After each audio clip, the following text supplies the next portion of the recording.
بسم اللہ الرحمن الرحیم۔ السلام علیکم۔ اگر ہمیں پتہ چل جائے کہ مدائن کی فوج کس طرف سے آ رہی ہے تو ہم تمہیں بہتر مشورہ دے سکتے ہیں، ان میں سے ایک نے کہا، اور کچھ خطروں سے بھی خبردار کر سکتے ہیں۔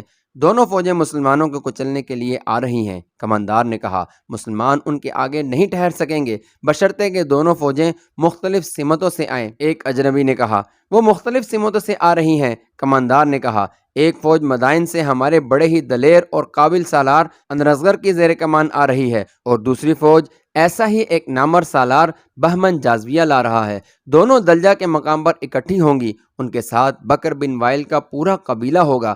چند چھوٹے چھوٹے قبیلوں نے بھی اپنے آدمی دیے ہیں، تو پھر تمہارے سالاروں کو جنگی چالیں چلنے کی ضرورت ہی نہیں۔ دوسرے نے کہا، تمہاری فوج تو سیلاب کی مانند ہے، مسلمان تنکوں کی طرح بہہ جائیں گے۔ کیا تم ہم دونوں کو اپنے ساتھ رکھ سکتے ہو؟ ہم نے تم میں خاص قسم کی ذہانت دیکھی ہے۔ تم سالار نہیں تو نائب سالار کے عہدے کے لائق ضرور ہو، تم میرے ساتھ رہ سکتے ہو۔ کماندار نے کہا، ہم اپنے گھوڑے لے آئیں؟ ان دونوں میں سے ایک نے کہا، ہم تمہیں صبح یہی ملیں گے۔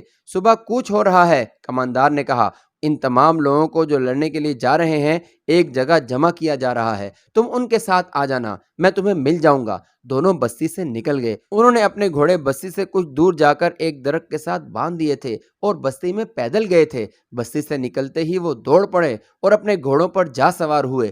کیا ہم صبح تک پہنچ سکیں گے ابن آصف؟ ایک نے دوسرے سے پوچھا۔ خدا کی قسم ہمیں پہنچنا پڑے گا، خواہ اڑ کر پہنچیں۔ بن آصف نے کہا، یہ خبر ابن ولید تک بر وقت نہ پہنچی تو ہماری شکست لازمی ہے۔ گھوڑے تکے ہوئے نہیں، اللہ کا نام لو اور ایڑ لگا دو۔ دونوں نے ایڑ لگائی اور گھوڑے دوڑ پڑے۔ اشعر بن آصف نے بلند آواز سے اپنے ساتھی سے کہا، یہ تو طوفان ہے، اب آتش پرستوں کو شکست دینا آسان نہیں ہوگا۔ صرف بکر بن وائل کی تعداد دیکھ لو، کئی ہزار ہوگی۔ میں نے اپنے سالار ابن ولید کو پریشانی کی حالت میں دیکھا تھا۔ اشعر نے کہا، کیا تم اس پریشانی کو نہیں سمجھتے؟ اشعر بن آصف نے کہا، ہم اتنے طاقتور دشمن کے پیٹ میں آ گئے ہیں، اللہ ہمارے ساتھ ہے۔ اشعر نے کہا، آتش پرست اس زمین کے لیے لڑ رہے ہیں جو سمجھتے ہیں کہ ان کی ہے، اور ہم اللہ کی راہ میں لڑ رہے ہیں جس کی یہ زمین ہے۔ یہ دونوں گھڑ سوار خالد رضی اللہ عنہ کے اس جاسوسی نظام کے بڑے ذہین آدمی تھے جو خالد رضی اللہ عنہ نے فارس کی سرحد کے اندر آ کر قائم کیا تھا۔ انہیں احساس تھا کہ وہ مدینہ سے بہت دور اجنبی زمین پر آ گئے ہیں جہاں اللہ کے سوا ان کی مدد کرنے والا کوئی نہیں ہے۔ خالد رضی اللہ عنہ نے دشمن کی نقل و حرکت پر نظر رکھنے کے لیے ہر طرف اپنی آنکھیں بچھا رکھی تھیں۔ خالد رضی اللہ عنہ فجر کی نماز سے فارغ ہوئے ہی تھے کہ ان کے خیمے کے قریب دو گھوڑے آ رکے۔ سوار کود کر اترے۔ خالد رضی اللہ عنہ نماز با جماعت پڑھ کر آ رہے تھے کہ ان سواروں کو دیکھ کر ان کے قریب جا رکے۔ گھوڑوں کا پسینہ اس طرح پھوٹ رہا تھا جیسے دریا میں سے گزر آئے ہوں۔ ان کی سانسیں پھونکی کی طرح چل رہی تھیں۔ سواروں کی حالت گھوڑوں سے بھی بری تھی۔ اشعر خالد رضی اللہ عنہ نے کہا، بن آصف کیا خبر لائے ہو؟ اندر چلو، ذرا دم لے لو۔ دم لینے کا وقت نہیں سالار۔ بن آصف نے خالد رضی اللہ عنہ کے پیچھے ان کے خیمے میں داخل ہوتے ہوئے کہا، آتش پرستوں کا سیلاب آ رہا ہے۔ ہم نے یہ خبر عیسائیوں کی ایک بستی سے لی ہے۔ بکر بن وائل کی الگ فوج تیار ہو گئی ہے۔ یہ مدائن کی فوج کے ساتھ اندرزغر نام کے ایک سالار کی زیر کمان آ رہی ہے۔ دوسری فوج بہمن جازویہ کے زیر کمان دوسری طرف سے آ رہی ہے۔ کیا یہ فوجیں ہم پر مختلف سمتوں سے حملہ کریں گی؟ خالد رضی اللہ عنہ نے پوچھا۔ نہیں، اشعر نے جواب دیا، دونوں فوجیں دلجہ میں اکٹھا ہوں گی اور تم کہتے ہو کہ سیلاب کی طرح آگے بڑھیں گی۔ خالد رضی اللہ عنہ نے کہا، کماندار نے یہی بتایا ہے۔ بن آصف بولا، ان دونوں کی کارگزاری ابھی مکمل ہوئی تھی کہ ایک شتر سوار خیمے کے باہر آ رکا اور اونٹ سے اتر کر بغیر اطلاع خیمے میں آ گیا۔ اس نے خالد رضی اللہ عنہ کو بتایا کہ فلاں سمت سے ایرانیوں کی ایک فوج بہمن جازویہ کی قیادت میں آ رہی ہے۔ یہ بھی ایک جاسوس تھا جو کسی بھیس میں اس طرف نکل گیا تھا جہاں سے بہمن کی فوج آ رہی تھی۔ تاریخ بتاتی ہے کہ اندرزغر اور بہمن جازویہ کو اس طرح کوچ کرنا تھا کہ دونوں فوجیں بیک وقت یا تھوڑے سے وقفے سے دلجہ پہنچتیں، مگر ہوا یوں کہ اندرزغر پہلے روانہ ہو گیا۔ اس کی وجہ شاید یہ تھی کہ وہ کسریٰ ارد شیر کے قریب تھا، اس لیے ارد شیر اس کے سر پر سوار تھا۔ بہمن دور تھا، اسے کوچ کا حکم قاصد کی زبانی پہنچا تھا اور وہ 2 دن بعد روانہ ہوا۔ کسی بھی مورخ نے اس فوج کی تعداد نہیں لکھی جو اندرزغر کے ساتھ تھی۔ بہمن کی فوج کی تعداد بھی تاریخ میں نہیں ملتی، صرف یہ ایک بڑا واضح اشارہ ملتا ہے کہ آتش پرستوں کی فوج جو مسلمانوں کے خلاف آ رہی تھی وہ واقعی سیلاب کی مانند تھی۔ ارشیر نے کہا تھا کہ وہ ایک اور شکست کا خطرہ مول نہیں لے گا، چنانچہ اس نے اتنی زیادہ فوج بھیجی تھی جتنی اکٹھی ہو سکتی تھی۔ اندرزغر کی فوج کا تو شمار بھی نہیں ہو سکتا تھا۔ اپنی باقاعدہ فوج کے علاوہ اس نے بکر بن وائل کے معلوم نہیں کتنے ہزار عیسائی اپنی فوج میں شامل کر لیے تھے، ان میں پیادہ بھی تھے اور سوار بھی۔ اس فوج میں مزید اضافہ کوچ کے دوران اس طرح ہوا کہ جنگ دریا میں آتش پرستوں کے جو فوجی مسلمانوں سے شکست کھا کر بھاگے تھے وہ ابھی تک قدم گھسیٹتے مدائن کو جا رہے تھے۔ وہ صرف تھکن کے مارے ہوئے نہیں تھے، ان پر مسلمانوں کی دہشت بھی طاری تھی۔ پسپائی کے وقت مسلمانوں کے ہاتھوں ان کی فوج کا قتل عام ہوا تھا۔ انہوں نے کشتیوں میں سوار ہو کر بھاگنے کی کوشش کی تھی، اس لیے وہ خالد رضی اللہ عنہ کے مجاہدین کے لیے بڑا آسان شکار ہوئے تھے۔ اس بھگدڑ میں جو کشتیوں میں سوار ہو گئے تھے ان پر مجاہدین نے تیروں کا مینہ برسا دیا تھا۔ ایسی کشتیوں میں جو سپاہی زندہ رہے تھے ان کی ذہنی حالت بہت بری تھی۔ ان کی کشتیوں میں ان کے ساتھی جسموں میں تیر لیے تڑپ تڑپ کر مر رہے تھے۔ اسی طرح زندہ سپاہیوں نے لاشوں اور تڑپ تڑپ کے مرتے ساتھیوں کے ساتھ سفر کیا تھا۔ کشتیاں خون سے بھر گئی تھیں۔ زندہ سپاہیوں کو کشتیوں کے کھینچنے کی بھی ہوش نہیں تھی۔ کشتیاں دریا کے بہاؤ کے ساتھ ساتھ خود ہی بہتی کہیں سے کہیں جا پہنچی تھیں اور دور دور کنارے سے لگی تھیں۔ زرتشت کے یہ پجاری بہت بری جسمانی اور ذہنی حالت میں مدائن کی طرف چل پڑے تھے۔ وہ 2 اور 4 اور اس سے بھی زیادہ کی ٹولیوں میں جا رہے تھے۔ پرانی تحریروں سے پتہ چلتا ہے کہ ان میں کئی ایک نے جب اندرزغر کی فوج کو آتے دیکھا تو بھاگ اٹھے۔ وہ تیز دوڑ نہیں سکتے تھے، انہیں پکڑ لیا گیا اور فوج میں شامل کر لیا گیا۔ کچھ تعداد ایسے سپاہیوں کی ملی جو دماغی توازن کھو بیٹھے تھے، ان میں کچھ ایسے تھے جو بولتے ہی نہیں تھے، ان سے بات کرتے تھے تو وہ خالی خالی نگاہوں اور بے تاثر چہروں سے ہر کسی کو دیکھتے تھے۔ بعض بولنے کے بجائے چیخیں مارتے اور دوڑ پڑتے تھے۔ پیشتر اس کے کہ یہ ساری فوج کے لیے خوف و ہراس کا سبب بن جائیں، انہیں فوج سے دور لے جا کر ختم کر دو۔ ان کے سالار اندرزغر نے حکم دیا۔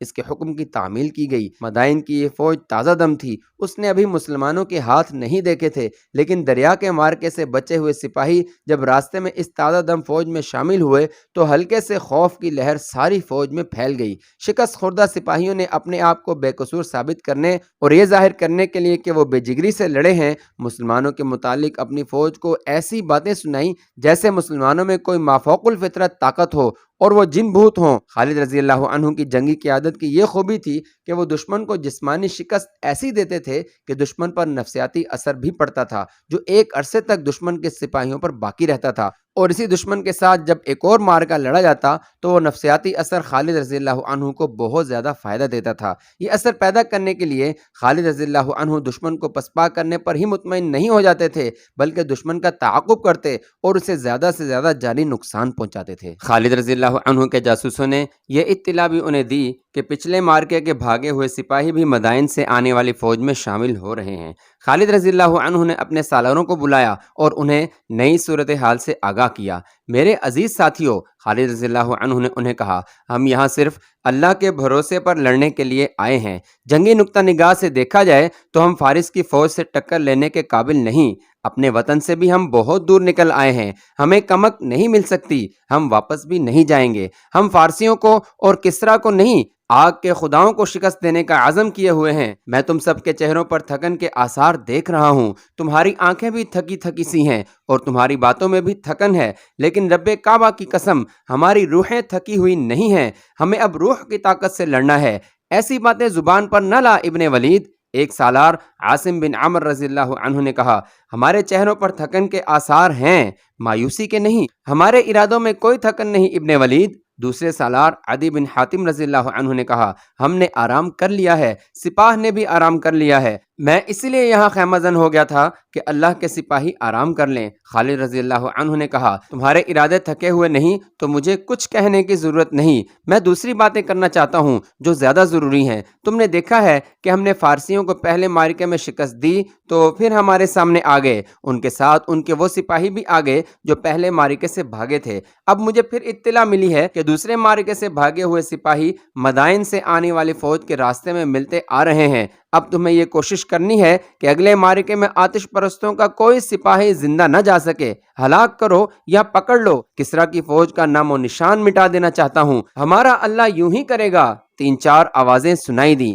سب اللہ کے اختیار میں ہے۔ خالد رضی اللہ عنہ نے کہا، ہم اسی کی خوشنودی کے لیے گھروں سے اتنی دور آ گئے ہیں۔ اب جو صورت ہمارے سامنے ہے اس پر سنجیدگی سے غور کرو۔ یہ فیصلے جذبات سے نہیں کیے جا سکتے۔ اس حقیقت کو ہم نظر انداز نہیں کر سکتے کہ فارسیوں کی جنگی طاقت اور تعداد جو اب آ رہی ہے، ہم اس کا مقابلہ کرنے کے قابل نہیں۔ لیکن پسپائی کو دل سے نکال دو۔ تازہ اطلاعوں کے مطابق مدائن کی فوج دجلہ عبور کر آئی ہے۔ آج رات فرات کو بھی عبور کر لے گی، پھر وہ دلجہ پہنچ جائے گی۔ ان کی دوسری فوج بھی آ رہی ہے۔ ہمارے جاسوس اس کا کوچ دیکھ رہے ہیں اور مجھے اطلاعیں دے رہے ہیں۔ خدائے ذوالجلال ہماری مدد کر رہا ہے۔ یہ اسی کی ذات باری کا کرم ہے کہ فارس کی یہ دوسری فوج جو ایک سالار بہمن جازویہ کی زیر کمان آ رہی ہے، اس کی رفتار تیز نہیں، وہ پڑاؤ زیادہ کر رہی ہے۔ ہم اپنی قلیل نفری سے دونوں فوجوں سے ٹکر لے سکتے ہیں۔ میری عقل اگر صحیح کام کر رہی ہے تو میں یہی ایک طریقہ بہتر سمجھتا ہوں کہ مدائن کی فوج جو سالار انرزغر کے ساتھ آ رہی ہے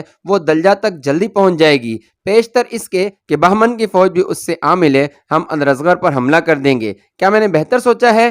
اس سے بہتر اور کوئی فیصلہ نہیں ہو سکتا۔ سالار عاصم رضی اللہ عنہ نے کہا، مجھے مدائن کی اس فوج میں ایک کمزوری نظر آ رہی ہے۔ اس فوج میں عیسائیوں کی فوج کے قبیلوں کے لوگ بھی ہیں جو لڑنا تو جانتے ہوں گے لیکن انہیں جنگ اور باقاعدہ معرکے کا تجربہ نہیں۔ میں انہیں ایک مسلح ہجوم کہوں گا۔